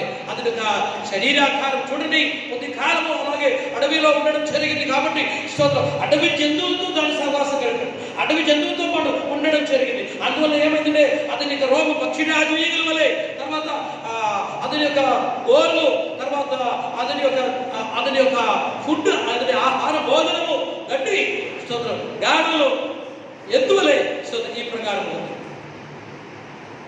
దేవుని యొక్క బిడ్డలను మనము యేసు ప్రభుతో సహవాసం చేయించుండగా స్తోత్రం పేరు మాట్లాడి నీవు కూడా నజరేయుడైన యేసు ప్రభుని మాటలు తెలియపరుస్తుందని చెప్పే ప్రకారం మన జీవితంలో ఆ మార్పు రావాలి. యేసు ప్రభుతో మనం స్తోత్రం. అపోస్తలుడైన పేతురు చెబుతున్నారు, ఇలాంటి స్టేట్మెంట్ చెబుతున్నారు, నేను పరిశుద్ధుడు కనుక మీరు పరిశుద్ధులే ఉండాలి. ఎవరైనప్పటికీ సందేశం ఇన్న తర్వాత యేసు ప్రభుతో నేను పూర్తిగా సహవాసం చేయాలి అని కోరుతున్న వారు ఉండి ఎడల మొదటి పేతురు రాసిన పత్రికలు చూద్దాం. ఆ వాక్యం మొదటి పేతురు 1వ అధ్యాయము 14-16 వరకు చదవాలి. ప్లీజ్ చదివేగా చదువుతాం. మొదటి పేతురు రాసిన పత్రిక 1వ అధ్యాయము 14-16 వరకు చదువుతున్నారని వినండి. నేను పరిశుద్ధులై ఉన్నాను గనుక మీరును పరిశుద్ధులై ఉండుడని వ్రాయబడి ఉన్నది. కాగా మీరు విధేయులకు పిల్లలై మీ పూర్వపు ఆజ్ఞ దశలో మీకుండిన ఆశను అనుసరించి ప్రవర్తింపక మిమ్మల్ని పిలిచిన వాడు పరిశుద్ధుడై ఉన్న ప్రకారము మీరును సమస్త ప్రవర్తన యందు పరిశుద్ధులై ఉండాలి. కాబట్టి ఇవన్నీ యేసు ప్రభుతో అంటే సహవాసం చేయడానికే చాలా అనుకూలమైనటువంటి కార్యములు. స్తోత్రం. మనం ప్రార్థనలో చాలా ఎక్కువ ప్రాధాన్యం ఇస్తున్నాము. మంచిదే, ప్రార్థన లేకుండా ఎలాగే యేసయ్యతో సహవాసం చేయడము. యేసు ప్రభుని హద్దులు అవతల హద్దులు కూడా రావడానికి లేదు ప్రార్థన లేకుండా. స్తోత్రం, ప్రార్థన, ఆరాధన, లేకపోతే వాక్య ధ్యానం, ఇవన్నీ క్రైస్తవ జీవితంలో చాలా స్థిరమైనటువంటి చాలా ప్రాముఖ్యమైనది. కానీ ఇక్కడ అదే ప్రాముఖ్యత ఇస్తుంది పరిశుద్ధత, holiness. Those who are willing to, ఎవరైనప్పటికీ యేసు ప్రభు వారితో పాటు సహవాసం చేయాలి అని ఉండిని ఎడల వారి జీవితంలో హాలినెస్, పరిశుద్ధత చాలా అత్యంత వేషమైనది. ప్రాథమికముగా మొట్టమొదటి స్టెప్ పరిశుద్ధత అని మనము తెలుసుకోవాల్సింది. పరిశుద్ధత లేకుండా మనం ప్రభుతో పాటు ఉండలేదు. కాబట్టి దేవుని ప్రజలారా, ఈ దినములలో మనమందరమే బాహ్యమైన పరిశుద్ధత, అవుటర్ హాలినెస్. కానీ ప్రభు దానికంటే ఎక్కువ ఇన్నర్ మన లోపల ఉన్న పరిశుద్ధత కూడా ప్రభు వారి ఆశీర్వదిస్తున్నారు. మన పరిశుద్ధులు అందుకే దేవుని చిత్తం అని మనము పత్రికలలో మనం చదువుతున్నాం. పరిశుద్ధత. ఓకే, ఇప్పుడు ఈ విధంగా మనం ప్రభుతో సహవాసం చెయ్యాలి. ప్రభు కూడా కోరేది ఏమనగా ఈ సహవాసం అని చెప్పినప్పుడు, నేను ప్రారంభంలో చెప్పాను ఫెలోషిప్ అని చెప్పినప్పుడు, మనం సంఘముగా కూడి ఆరాధన చేయడం మాత్రం కాదు, భార్యాభర్తలు ఏక శరీరమై ఎలా ఉంటున్నారో అదే ప్రకారము ఆ ఏక మనస్సు, ఏక శరీరం అని చెప్పినప్పుడు మైండ్ అంటే ఇప్పుడు ఏమైందంటే కొన్ని విషయాల్లో మనం రాజీ పడుతున్నాము, అగ్రిమెంట్ చేస్తున్నాము. అగ్రిమెంట్ తెలుగులో ఏం చెప్తున్నాము? అగ్రిమెంట్. ఓకే, మంచిది, పర్వాలేదు. ఒప్పందం. ఓకే, అగ్రిమెంట్ చేయడం కాదు. స్తోత్రం. అదేమైందంటే మనకున్నటువంటి బుద్ధి నుంచో తెలివి నుంచో చేసేది. కానీ ఆ సహవాసం అని చెప్పేది రాజు అగ్రిమెంట్ కాదు, ఫెలోషిప్. అది హృదయం నుంచి రావాలి. దానికి అంటే అక్కడే ఏకీభవించట, అంటే ఏక శరీరం అవుతాం. ఒకే మనస్సు, ఒకే గురి, ఒకే గమ్యం, ఒకే మాట, ఏక మనస్సు కలిగిన వారు. దీనికి పరిశుద్ధ గ్రంథంలో యేసు ప్రభు వారు కూడా కొన్ని విషయాలు చెప్తున్నారు. మత్తయి సువార్తలోకి రండి, ఈ వాక్యములు కూడా నేను మీకు ఇచ్చిపోతున్నాను. 18 అధ్యాయంలోకి రండి. మత్తయి సువార్త 18 అధ్యాయం 19 వచనము మనకు పరిచయమైందా? మత్తయి సువార్త 18:19. మరియు మీలో ఇద్దరు తాము వేడుకును దేనిని గూర్చేను భూమి మీద ఏకీభవించిన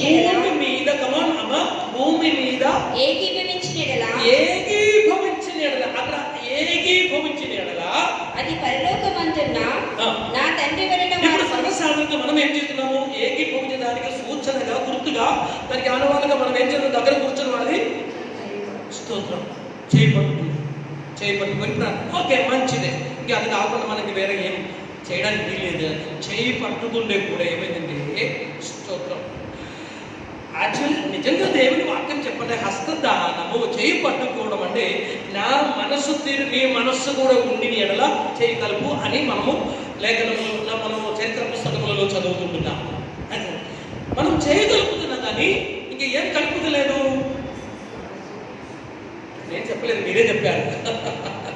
స్తోత్రం. మనం చేయగలుగుతున్నాము. అందుకు ముందే మనం ఏం కలపాల్సింది? మనస్సు కలుపుకోవాల్సింది, మన హృదయం కలుపుకోవాల్సింది. స్తోత్రం. అక్కడే ఆ సహవాసం వచ్చేది. స్తోత్రం. కలుసుకొని అంటే అక్కడే సహవాసం వచ్చేది. చేయి మన హృదయం కలవడం. ఈ భూమిలో మీరు ఏకీభవించిన ఎడల అక్కడ ఏమైంది? అక్కడ ఏకీభవించిన దానిలో మనం ఏం చూస్తున్నాము? సహవాసం, భయంకరమైన ఒక యూనిటీ. ఏమంటారు యూనిటీ అంటే? ఐక్యమత్యం అక్కడ చూస్తున్నాం. ప్రభుత్వం మనము సహవాసం చేయాలి. ఆ యూనిటీ, ఆ ఐక్యమత్యము దానిలో ఉండాల్సింది. స్తోత్రం. సహవాసంలో యూనిటీ ఉంటుంది. అందువల్ల ఏమైందంటే దేవుని ప్రజలారా, ఈ ఐక్యమత్యం గురించి 2-3 విషయాలు చెప్తే తప్పు కాదని అనుకుంటున్నాను. మనకు తెలుసు అపోస్తల కార్యం 12లో 5లో పేదలు సంఘములను పట్టుకొని చెరసాలలో హేరోదు వేశారు. తర్వాత అతన్ని చంపాలని అనుకున్న దానికి పస్కా పండుగ తర్వాత అతన్ని చంపాలని కోరుకున్నప్పుడు సంఘం అంతా పడుకుంటున్నారు. లోకంలో కదా సంఘం అంతా ఏం చేస్తున్నారు? సంఘమంతా అత్యాసక్తితో అక్కడ ఏమైందంటే ప్రార్థన ఒకే కానీ సంఘమంతా ఒకే మనసు కలిగి ఒకే మనసుతో ఏక మనసుతో. ఈ పదములో అపోస్తల కార్యముల ప్రారంభ అధ్యాయంలో మనం తరచుగా మనం ఒకే మనస్సు కలిగి ఏక మనస్సు కలిగి. అదే మీరు ఈ భూమిలో ఇరువురు ఏకీభవించు. దేవుని ప్రజలారా, మనము ఈ ఏకీభవించడం ఉంది కదా, అది సహవాసమును చూపిస్తుంది. దానిలో భయంకరమైన శక్తి ఉంటుంది. మీకు తెలుసు తెలియదు. మీరు చూడండి, ఇంటిలో మరి ఏక శరీరము, సాటిల సహాయము. ఈ హేతు చేత ప్రతి పురుషుడు తన తల్లిని విడిచి తన భార్యను హత్తుకుని వారి ఏక శరీరం. ఆ ఏక శరీరం భార్య భర్తలు వారి ఏకీభవించి ప్రార్థన చేయాలి. మన మధ్యలో ఎవరు ఉన్నారు కదా, ఇది మాకు సంబంధమైన మాటలు కాదు కానీ తెలుసుకుంటే తర్వాత మీకు పనికొస్తుంది. స్తోత్రం. అయితే ఇది ఏకీభవించి అలాగే ప్రార్థన చేయించుండగా, ఐక్యమత్యముగా ప్రార్థన చేయించుండగా, ఆ ఒకే మనస్సు కలిగి ప్రార్థన చేయగా దాని వెనకాల అద్భుతమైన శక్తి వ్యాపిస్తుందని తెలుసుకోవాలి. ఆ ప్రార్థన శాతాన్ని ఓడించడానికి వీలు లేదు. అదొక చాలా మనం చెప్పలేని భయంకరమైన ఒక పవర్ ఆ ప్రార్థన ఉంది. ఎటువంటి ప్రవర్తన అంటే ప్రార్థన కదా, ఏది భవించిన ప్రార్థనలో ఐక్యమత్యం అది ప్రభు నేర్పించారు. అందువల్లే మీరు మత్తయి సువార్త మన చదువు 18:19 మీరు ఈ భూమిలో మీలో ఇద్దరు తాము ఏడుగురు దేనిని గూర్చి అయినను భూమి మీద ఏకీభవించాల్సింది. అదే సంఘము అత్యాసక్తితో ప్రార్థన చేసిందని మనం చదువుకుంటున్నాం. స్తోత్రం. ఓకే, ముగింపులోనికి వస్తుంది. యేసు ప్రభు వారి పరిచయంలో కూడా ఈ ఐక్యమత్యంగా ఉన్న ప్రార్థన తాను ఆశించాడు, చేశాడు అని పరిచయం సువార్తలలో మనం చదువుతుంటున్నాం. యేసు ప్రభు వారు ప్రార్థన కొరకాయ తను ఒంటరిగా కాకుండా ఇతరులు ముగ్గురు కూడా ప్రార్థన కొరకాయ తీసుకున్నారు. యేసు ప్రభు మరి ఎక్కువగా చెప్పమా, యేసు ప్రభు వారు మరి ఎక్కువగా ఎవరెవరిని ఎక్కడెక్కడ తీసుకువెళ్ళారు? పేరుని, యాకోబుని, యోహాన్ని కొండలు అంటే అక్కడ రూపాంతరపు కొండ, తాబోర్ కొండ, రూపాంతర కొండలో ఎవరిని? పేరు, యాకోబు, యోహాన్ రూపాంతర కొండలోకి తీసుకెళ్ళారు. తర్వాత చెప్పండి గెస్సమన తోట. Okay, very good. గెస్సమన తోటలోకి ఎవరిని తీసుకెళ్లారు? పేతురు, యాకోబు, యోహాన్. వింటున్నారా? పేతురు, యోహాను, యాకోబునే గెస్సమన తోటలోనికి తీసుకువెళ్ళారు. అప్పుడు లూకా సువార్తలో మనం ప్రార్థన కొరకాయ రూపాంతర కొండలోకి తీసుకెళ్లారు. ఇక్కడ ప్రార్థన కొరకాయ అంటే గెస్సమన తోటలోకి మీద తీసుకెళ్లారు. తర్వాత వెరీ గుడ్, థ్యాంక్ యూ. స్తోత్రం. యాయీరు ఇంటిలోని కూడా వీళ్ళని తీసుకెళ్తున్నారు. స్తోత్రం. అంటే యేసు ప్రభు పరిశక్తి ఉందా? మొత్తం శిష్యులు ఎంతమంది? 12.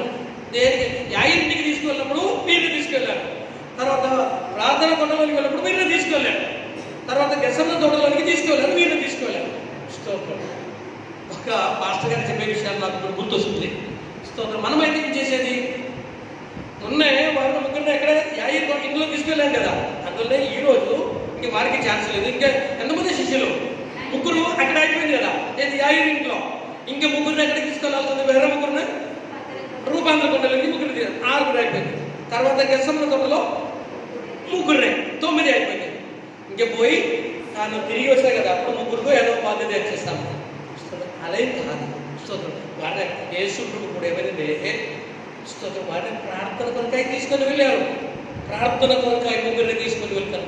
ఎందుకు ఈ 3 మాత్రం తీసుకొని వెళ్తున్నారు మిగతా వరకు? స్తోత్రం. అంటే యాయిరిలోనికి వెళ్ళినప్పుడు ప్రార్థన కొరకాయ అక్కడికి తీసుకెళ్తున్నారు. తర్వాత లూకాసు వార్త, ఈ వాక్యం మనము లూకాసు వార్త 9:28, మార్కు 14:33, తర్వాత మార్కు 5:37 ఈ వచనాలు ఉన్నాయండి. చదవక్కర్లేదు, నేను చెప్తున్నాను. మీరు ఈ మెసేజ్ వింటున్నారు కదా. మార్కు 5:37లో ఉంటుంది, లూకా 9:28లో ఉంటుంది, మార్కు 14:33లో ఉంటుంది. ఈ చోట్ల మీరు వీళ్ళ 3 తీసుకొని వెళ్ళినట్లే మనం చదువుకుంటున్నాం. స్తోత్రం. అంటే ఎందుకు మిగతా ఎవరిని పిలవకుండా వీళ్ళని మాత్రం తీసుకెళ్ళారు? స్తోత్రం. ఓకే. మార్కు 5:37, ఇంకొకరు లూకా 9:28, ఇంకొకరు మార్కు 14:33. ఓకే ఓకే ఈ వాక్యం మీరు తర్వాత చదువుకుంటే మంచిది. Thank you. ఓకే, ఎందుకు వీరు మాత్రం తీసుకెళ్ళారు? మిగతా 9 మంది సంగతి ఏంటిది? గలాతీ పత్రికలో మనం చదువుతున్నాం. గెలషియన్స్ 2వ అధ్యాయము, గలాతీ పత్రిక 2:9. అనగా సున్నతి పొందిన వారికి అపోస్తలులకు పేతులకు సామర్థ్యము కలగజేసిన వాడే అన్ని జనులకు అపోస్తలులకు నాకును సామర్థ్యము కలగజేసినని వారు గ్రహించినప్పుడు స్తంభములుగా ఎంచబడిన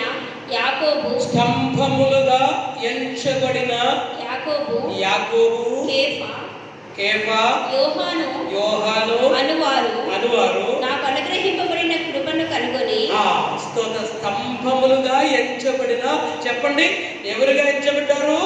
గోడలుగా ఎంచబడిన వారు కాదు, స్తంభములుగా ఎంచబడిన యాకోబు కేఫా యోహాను. అర్థమైందా? యాయిరింటికి ఎందుకు తీసుకువెళ్ళారు? రూపాంతర కొండకి ఎందుకు తీసుకెళ్లారు? గెస్సమన తోటను ఎందుకు తీసుకువెళ్ళారు? వారి దేవుడు, వారి ప్రభు వారు స్తంభముగా వాడుకోవడానికి. అర్థం. ఈ బిల్డింగ్ మీరు చూడండి. ఈ బిల్డింగ్ లో 12 పిల్లర్స్ ఉన్నాయి, 12 స్తంభాలు ఉన్నాయి. స్తోత్రం. ఈ గోడ మీద కాదు బిల్డింగ్ ఉండేది, ఈ స్తంభాల మీద బిల్డింగ్ ఉంటుంది. దేవుని ప్రజలరా, స్తంభముకు బాధ్యతలు ఎక్కువగా. స్తోత్రం. స్తంభములకు పనులు పరిచయం ఎక్కువగా. సంఘములో ఉన్న వారందరూ స్తంభాలు కాదు, కొందరు మాత్రం. యేసు ప్రభువు శిష్యులలో 12లో ఎంతమంది స్తంభాలుగా ఎంచబడ్డారు? 3 మాత్రం. కొన్ని పరిచర్య, కొన్ని బాధ్యతలు. స్తోత్రం. వారు దేవుని ప్రజలరా, నేను మీరు దేవుని సన్నిధానంలో ఒక్కొక్క స్తంభముగా మారబడాల్సి ఉంది. స్తంభముకు బాధ్యత ఎక్కువ. సపోజ్ ఒక మీటింగ్, ఈ దినం ఈ ఆరాధన లాక్డౌన్ పీరియడ్ లో మనకి ఆరాధన జరుగుతుంది. స్తోత్రం. బాధ్యత ఉన్నవారు ఏం చేశారు?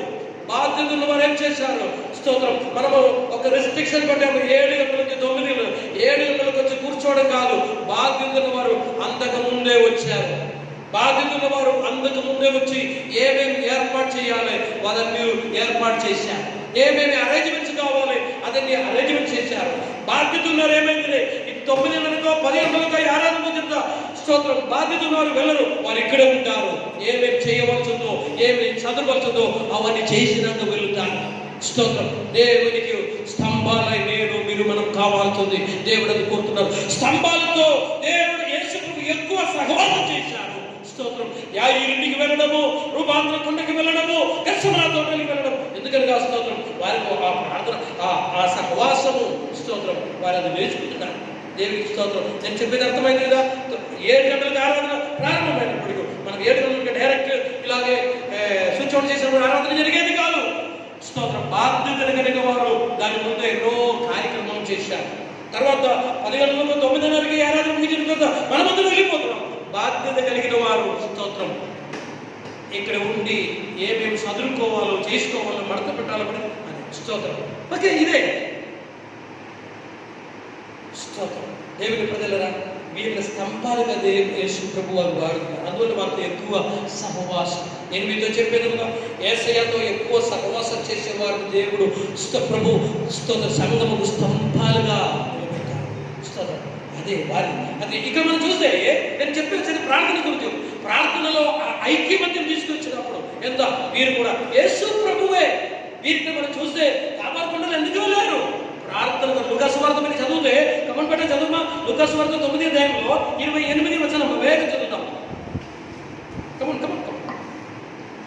ఈ మాటలు చెప్పినది మొదలుకొని రమారమి 8 దినములైన తరువాత ఆయన పేతురును యోహానును యాకోబును వెంటబెట్టుకొని ప్రార్థన చేయుటకు ఒక కొండ ఎక్కాను. ప్రార్థన చేయడానికి కొండ ఎక్కిపోతున్నారు. ప్రార్థన కొరకై. ప్రార్థనలో యేసు ప్రభు కూడా సహవాసము కావాలి. ప్రార్థనలో ఈ భూమిలో మీరు ఏకీభూతి వేటిని దేని గురించి కొడతారు అని మనము 19వ వచనంలో 18వ అధ్యాయంలో మనం చదివాము. ఏకీభూచుట సహవాసముకు సూచనగా ఉంటుంది. యేసు ప్రభు వారు అక్కడ మనము గెత్సేమనే తోటలో కూడా ప్రార్థన కొరకై తీసుకువెళ్తున్నారు. ఏకీభూచుట యేసు ప్రభుతో మనం సహవాసం చేయాలి. మనకు ఆ యూనిటీస్ అది చాలా భయంకరమైన బలం దాని ఉంటుంది. మనకు ఆ ఐక్యమత్యం కావాల్సిన ప్రియమని స్తోత్రం. అయితే అలాగ ప్రార్థనలో ఆరాధన కూడా తక్కువ కాదు. మీరు ఏమాత్రం తక్కువ అంచనా చేయకూడదు. ఆరాధనలో ఏకీభవించడం ఒకే మనస్సు కలిగి స్తోత్రం. మనకు చాలా దానికి మంచి ఒక డెఫినేషన్ అపోస్తలుల కార్యం 16వ అధ్యాయం 25, 24, 25 అధ్యాయంలో వాక్యంలో మనం చదువుతున్నాం. పౌలు శిలయు మరి చెరసాలలో ఉంటున్నారు. ఫస్ట్ డే వారు ఏమైందంటే వారు అంటే త్రోవాసుకు వెళ్ళాలని, మిథునికి వెళ్ళాలని, ఇంకే ఏదో ఊళ్ళోకి వెళ్ళాలని ప్లాన్ చేశారు. అదేం కాలేదు. అప్పుడేమైందంటే అపోస్తలుడు పౌలు గారు ఒక దర్శనం చూశారు. మెసిడోనియా నుంచి ఒక పురుషుడు వారిని పిలుస్తున్నారు ప్రకారం. అయితే మరి వారి ప్రోగ్రామ్ ఉందా 18 మార్చుకొని మాసిడోనికి రావడం జరిగింది. అక్కడ క్లుప్తంగా చెప్పాలనేదిగా ఆఖరిగా వారిని మరి భయంకరమైన రీతిలో ఉపద్రవించి వారి శరీరము మరి కొట్టి మరి రక్తం కార్చే ప్రకారము వారిని బంధించి వారిని ఉపద్రవించి వారిని గాయపరిచి చెరసాలలో వేశారు. చెరసాలలో వేసిన తర్వాత అర్ధరాత్రిలో మనం 25th 16, 25లో అర్థం. అయితే మధ్యరాత్రి వేళ పౌలును శీలయు దేవునికి ప్రార్థించుచు వారు ఐక్యమత్యంగా ఆరాధనలు కూడా. మీ పెద్ద దర్శనం చూశారు కదా. ఇప్పుడు ఏమైంది చూసారా? నా ఇక చెయ్యత వాసింది, కాళ్ళను రక్తకారులు అని శీల చెప్పలేదు, పౌలు చెప్పలేదు. పౌలు చెప్పిన దర్శనముకు పౌలు స్తోత్రం తన సహశిష్యుడైనటువంటి తన స్నేహితుడు శీల కూడా ఏకీపోటి వారి ఇరువురు కలిసి ఐక్యమత్యంగా ఆరాధన చేశారు. ఒకే మనసుతో ఆరాధన చేశారు. ఒకే మనసుతో వారు ఆరాధన చేయడము. నేను మీతో చెప్పిన ప్రార్థనలో ఒకే మనసు, ఆరాధనలో ఒకే మనసు, రొట్టె విరిచడలో ఒకే మనసు, ఏక మనసు కలిగిన వారే. మనం ఏమైందంటే రొట్టె విరిచడలు కూడా ఓకే. ఇవన్నీ మీకు అర్థమవుతుంది. అందువల్లే మనం యేసు ప్రభుత్వం ఉన్న సహవాసము స్తోత్రం. దేవుని ప్రజలరా, ఆ యేసు ప్రభుత్వం సహవాసంలో మనం ఏమిటంటే మనకు యేసు ప్రభుత్వం మన సహవాసం అలాగే దృఢమై ఉండాల్సిందే. ఈ లోకంలో మనం ఉండినప్పుడు ఐక్యమత్యము స్తోత్రం అలాంటి ఒకే మనసు కలిగిన ఆ స్థాయిలో మనం ఉండిన గొప్ప సహవాసం కలిగి ఆ సహవాసం ఎదుట అపవాదిని సాతాను ఎదుట అతను తలవంచిపోతాడు, అతను ఓడిపోతాడు, అతను గెలవడానికి వీలు లేదు. కాబట్టి ప్రియమైన వారులారా, నేను మీతో చెప్పినగా ఆ సహవాసం కొరకు యెహోవా దేవుడు మనల్ని పిలిచాడు. యేసు ప్రభుత్వం సహవాసం ప్రభు కోరేదేవుడుగా యేసు ప్రభుత్వం సహవాసం. ప్రభు ఈ భూమిలో 3.5 సంవత్సరాలు ఉన్నప్పుడు తన శిష్యులతో సమయం గడిపారు. వారిని ఎలాగే వారితో వారి ముఖ్యంగా వీరి ముగ్గురిని దేవుడు ప్రభు వారి తన పరిశ్రమలుగా ఎన్నుకున్నారు. ఇదే ప్రకారం యేసు ప్రభుతో మనం సహవాసం ఉన్నప్పుడు మనకు ఆ ఒకే మనసు ఉండాల్సింది, ఒకే హృదయం ఉండాలి, ఒకే తలం ఉండాలి. భార్యాభర్తలు ఎలా ఉంటున్నారో అదే ప్రకారం మనం యేసు ప్రభుత్వం అలా ఉండదు. ఆ ప్రభుత్వం మనం అలాగ ఉన్నప్పుడు మన తోటి సహోదరుడితో పాటు మనము అదే ప్రకారం ఉండాల్సింది. స్తోత్రం. ఇక్కడ ప్రభుత్వ సహవాసం ఉందని చెప్పి మన తోటి సేవకులతో తోటి సేవకులతో సహోదరులతో సంబంధం లేకుండా ఉండే కాదు. మనల్ని ప్రభు వారు పోల్చేది శరీరం, దేహం, శరీరంని. స్తోత్రం. క్రీస్తు యొక్క శరీరంలో మనం అవయవములు అని చెప్పబడుతుంది కొరింథీ పత్రికలో. అయితే దేవుని బిడ్డలారా, మనము యేసు ప్రభుతో సహవాసం ఉంది. మన తోటి సహోదరుతో సహవాసం చేయకపోతే స్తోత్ర ప్రభు వారు అది అంగీకరిస్తలేదు. ఈ దినములలో మన ఆత్మిక జీవితంలో యేసయ్యతో ఎలాగే సహవాసం ఉంది. యేసు ప్రభుతో సహవాసం దృఢమై స్థిరమై బలమై ఉండిన ఎడల మీదన్ని బలహీనలు పోతాయని దేవుని ప్రజల స్తోత్రం. అందు నిమిత్తమై మనం చూస్తాం ఆత్మిక జీవితంలో యేసు ప్రభుత్వ భయభక్తికి సహవాసముకు ఆటంకమై ఏముంటుందో ఈ దినం మొదలుకొని మనం దేవుని వాక్యము కత్తిని షార్ప్ చేద్దాం, అతను చేద్దాం, నరికివేయడానికి పెరిగివేయడానికి అవుతుందా స్తోత్రం. ఒకవేళ దేవుని ప్రజలరా మీ ఫ్రెండ్షిప్ లేకపోతే మీ ఆచారమో మీ పద్ధతిలో మీ యొక్క అలవాటు లేకపోతే మొబైల్ ఫోను లేకపోతే నిద్ర ఏదైనప్పటికీ సరే స్తోత్రం ఆ ప్రభు యొక్క సహవాసం నుంచి మిమ్మల్ని డైవర్ట్ చేయడానికి వీలు ఉండదు. యేసు ప్రభు మీద నుండి భయభక్తి నుంచి, ప్రేమ నుంచి, సరళత నుంచి మీరు వైదొలుగుతున్న నేను భయపడుతున్నారని అపోస్తలుడైన పౌలు గారు చెప్పే ప్రకారం మన జీవితంలో దుర్గతి రాకుండా మనం దృఢపరుస్తాం. యేసు ప్రభుతో ఆ బలమైన సహవాసం ముందుకు సాగితే మనల్ని పిలిచిన దేవుడు సంతోషిస్తాడు. మనల్ని ఎందుకు తన కుమారుడికి యేసు ప్రభు తన సహవాసం ఉంటాయి మనల్ని పిలుచుంటారు. ఈ దౌత్యం మర్చిపోకూడదు. మీరు వంటగదిలో పని చేసుకోవచ్చు, మీరు ఉద్యోగం నుంచి బట్టి నడిపించుకోవచ్చు, మీరు ఏదైనా కూడా చేసుకోవచ్చు. కానీ యేసు ప్రభు యొక్క సహవాసం మాత్రం దూరం అయిపోవద్దు. దూరపరిచేది మాత్రం దుష్టుడుకు సాతాను ఐ యామ్ మిస్టర్ లూసిఫర్ అని చెప్పి మీ దగ్గరికి రాదు. దుష్టుడు సాతాను ఏమైందంటే తెలుసుకోవాలి. మీరు చెప్పే ప్రకారం ఒకవేళ మొబైల్ ఫోన్ కావచ్చు, లేకపోతే ఇతరులతో ఫ్రెండ్షిప్ కావచ్చు, లేకపోతే ఇతర ఈ ప్రకారం మీలోనికి ప్రవేశించి ప్రభువునికి మిమ్మల్ని దూరపరుస్తారు. మన ప్రభులో వసించాలి. ఆయన వీరులు నా మాటలను పిలిచి ఉండి ఎడల ప్రభు మనతో మనం ఏక శరీరమే. కాబట్టి మరొకసారి మనము మొదటి అధ్యాయము 9వ వచనం చదివి నేను ముగిస్తాను. మొదటి కొరింథీ పత్రిక 1st chapter 9th verse. 1 Corinthians 1st chapter 9th verse. మన ప్రభు అయిన యేసుక్రీస్తు అను తన కుమారుని సహవాసమునకు మిమ్మల్ని పిలిచిన దేవుడు నమ్మదగినవాడు. అయితే అనేక విషయాలు యేసు ప్రభుత్వ సహవాసమునందు మనమే వేరుపరిచేది దేవుని ప్రజల దానిలో కేవలం 2 విషయాలు మాత్రం చెప్పారు. ఒకటి గర్వం. మనలో ఎవరిలో కూడా గర్వం ఉండకూడదు. గర్వించిన లూసిఫర్, గర్వించిన నెబుకద్నెజర్ వారి యొక్క స్పందన వారి పడద్రోయ పెట్టారు. తర్వాత మొదటి పేరు మొదటి దేవుని మనం చదివిన ప్రకారం పరిశుద్ధత. స్తోత్రం. దేవుని మనం యేసు ప్రభుత్వ సహవాసం మనకు మన హృదయము స్తోత్రం ప్రభు కోరిన అలా ఉండాలి. ఎలాగే ఒక భార్యాభర్త బంధం ఉండదో అదే ప్రకారం ప్రభుత్వం ఆ ప్రేమ మనం ఈ భూమిలో మనం అనుభవించాలి. యేసు ప్రభుత్వం మనం సహవాసం చేసుకుని స్తోత్రం. ప్రభు దానికి చెప్పండి, ఈ భూమిలో మీరు ఇద్దరు ఏకీభవించాలి. మన తోటి సహోదరు ఇద్దరు కలిసి ప్రార్థన చేయించుండగా, ఇద్దరు కలిసి ఆరాధన చేయడం, ఆ సహవాసం, ఆ ప్రేమ, ఆ రియల్ ఆ యథార్థమైన సహవాసం మన తోటి సహోదరుడు తోటి సహోదరిలో ఉండవచ్చింది. మనం అది అనుభవిస్తూ ముందుకు సాగితే తప్పనిసరిగా అలాంటి ప్రార్థనలో ఐక్యమతంగా ఉన్న ప్రార్థనలో మహాబలం ఉంటుంది. యేసు ప్రభు గారు కూడా 5 రెట్లు అయినప్పటికీ, భూభద్ర తొండలు అయినప్పటికీ, గెత్సెమనే తొండలు అయినప్పటికీ స్తోత్రం ఆయన తీసుకుంటుంది. అలాగే ఏకీభూతి ప్రార్థించుటకే స్తోత్రం. దేవుడు మనకు ఈ భూమిలో మనం ఉన్నంత వరకు ఆ విధమైనటువంటి యొక్క సహవాస ఆ అనుభవం కృప దేవుడు మనకు అనుగ్రహించిన కనుక రండి మనం దేవుని సన్నిధానంలో ఒకవేళ ఏదైనప్పటికీ బలహీనలు యేసు ప్రభు వారి యొక్క ప్రేమ నుండి మనల్ని తొలగించే ప్రక్రియలో ఉండినట్ల ఇతరుల మాట, ఇతరుల ప్రవర్తనలు, మనకు అసహ్యమైన కొన్ని ఇవన్నీ ఉండినట్ల ఇవన్నీ విడిచిపెట్టి దాన్ని నిపెరికి వేస్తా స్తోత్రం. దాన్ని నేను నలిగి వేస్తా స్తోత్రం. ఒకవేళ దేవుని ప్రజల ఏసయ్య కంటే ఏసయ్య సహవాసం కంటే ఎక్కువగా నీ వేరే ఏదైనా ఫ్రెండ్షిప్ మీకు ఉండినట్ల, ఏదొక అలవాటు ఉండినట్ల స్తోత్రం. దైవ వాక్యం కంటే, దేవుని ఆత్మ కంటే ఎక్కువ మీరు వేరే దేనిని ప్రేమించిన వాటన్నిటిని మనం ఫుల్ స్టాప్ చేద్దాం. ప్రభువారు God is waiting for you. యేసు ప్రభువారు నీ కొరకు వేచి ఉన్నాం. ఇక పరలోకములకు దిగిలిచిన దైవ కృప మన మీద దేవుడికి మరిస్తున్నాం. మంచి యేసయ్యతో మనం మంచి బలమైన ప్రేమ బంధం సాధించాం. ప్రతి సహవాసంలో ఏక శరీరంగా మనం ముందుకు సాగినాం. మన ఆత్మీయ జీవితంలో మన తోటి సహోదరులతో, తోటి సహోదరులతో మనం అదే సహవాస మనోభావంతో ఏకీభవించాలి. ఈ భూమిలో మీరు ఏకీభవించాలి. సంఘం అత్యాసక్తితో ఏకీభూతి ప్రారంభించాలి. ఈ భూమిలో ఏకీభూతి ప్రారంభించాలి.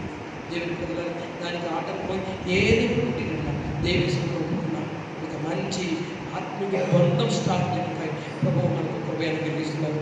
ప్రార్థన. పరిశుద్ధ ప్రభువా, నీ పరిశుద్ధ వాక్యం నిమిత్తమై మేము నీకు స్తోత్రాలు చెల్లిస్తున్నాం. మమ్మల్ని ప్రభువా నీ ప్రియ కుమారుడు, మా ప్రియ రక్షకుడిని యేసయ్య సహవాసముకు పిలిచారు. కానీ మేము పిలిచేది ఒకటి, మేము చేసేది ఇంకొకటి. ప్రభువా, మా ఆత్మీయ జీవితంలో అనేక పర్యంతం నిన్ను విడిచి యేసు ప్రభువుతో సహవాసం దూరమై మేము ఈ లోకముతో, శరీరముతో, లోక ఇచ్చలతో, లోక ఆశలతో, లోకములను సువిధులతో మేము సహవాసం చేస్తూ మేము మా ఆత్మీయ జీవితంలో అపజయం కలిగి ఉంటున్నాం, ఒప్పుకుంటున్నాం తండ్రి. అనేక పర్యంతము మేము ఇంటర్నెట్కి, మొబైల్ ఫోన్కు, లేకపోతే మా ఫ్రెండ్షిప్కు, మేము భోజన పదార్థముకు, మా శరీర సుఖముకు ఎక్కువ ప్రాధాన్యత నీ సహవాసానికి దూరం అయిపోయాం. దయచేసి మమ్మల్ని క్షమించము. ఈ పరిశుద్ధ రక్తం చేత మమ్మల్ని కడుగుము, పరిశుద్ధ వాక్యం చేత మమ్మల్ని శుద్ధపరచము. అలాగే ప్రభు మేము ఈ భూమిలో ఉండినప్పుడు ఇతరులతో మేము ఐక్యమత్యము, ఒకే మనస్సు కలిగి ఎలాగే ప్రభు స్తోత్రం మత్తయి సువార్త 18:19 మనం చదివాము. అదే ప్రకారం లేకపోతే సంఘం అత్యాసక్తితో ప్రార్థన చేసే ప్రకారం ఒకే మనస్సు కలిగి మేము ఉండులాగా ప్రార్థనలో గొప్ప బలం ఉంటుందని, ప్రార్థనలో గొప్ప ఐక్యమత్యమైన ప్రార్థనలో, ఐక్యమత్యమైన ఆరాధనలో గొప్ప బలం ఉందని నీ వాక్యం చేత మా ప్రభువాన్ని తెలియపరచు. ఆ దీవెనను మేము ప్రాప్తించడానికి కృప దయచేయము.